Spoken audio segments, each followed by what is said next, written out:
தரமான ராஜபாளையம் பெண் நாய் குட்டி போட்டு முடிச்சு இப்போ ஒரு 8-10 நாள் தான் ஆச்சு. அதனால் சோர்வாக இருக்குது. நல்ல ப்ரூவன் ஃபீமேலு, நல்ல ஹெவி போன், ரெட்டை குறுக்கோடு இருக்குதுங்க. வெறும் 4000 ரூபா மட்டும். இடம் சத்தியமங்கலம் பக்கத்தில் புளியம்பட்டியில் நம்ம நண்பரோட தோட்டத்தில் இருக்குது. நம்மக்கிட்ட தான் மேட் பண்ணிட்டு போய் குட்டியெல்லாம் கொடுத்தாச்சுங்க. தோட்டங்காட்டில் வளர்க்குறதுக்கு அருமையான நாய். வேணுங்கிறவங்க புளியம்பட்டி ராஜபாளையம் பெண் நாயின்னு ஒரு வாய்ஸ் மெசேஜ் வாட்ஸ்அப்பில் போட்டு விடுங்க. டேட் அதிலேயே போட்டிருக்கேன், அதிலிருந்து 2 நாளுக்குள்ளே போட்டு விடுங்க.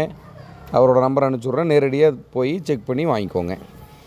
மேலும் அனைத்து விதமான தகவல்களுக்கும் வாட்ஸ்அப் ஆடியோ மெசேஜ் அனுப்பிச்சி விடுங்க. அன்பு நாட்டு நாய் பண்ணை, கோயம்புத்தூர், சரவணம்பட்டி. காலையில் 9 to 10 1 மணி நேரம் மட்டும் பண்ண ஓப்பனில் இருக்கும். விடுமுறை நாட்கள்லையும் குட்டி விற்பனைக்கு இல்லாத நாட்கள்லையும் இருக்காதுங்க. தமிழ்நாடு பூரா கன்னி, சிப்பிப்பாறை, ராஜபாளையம், கோம்பை இந்த 4 பிரீடு வாங்க விற்க எங்களை அணுகுங்க. இணைச்சேர்க்கைக்கு ஹேண்ட்லர் பீஸ் வாங்க மாட்டோம், போர்டிங் சார்ஜ் வாங்க மாட்டோம். ஒரு குட்டி மட்டும் எடுத்துக்குவோங்க.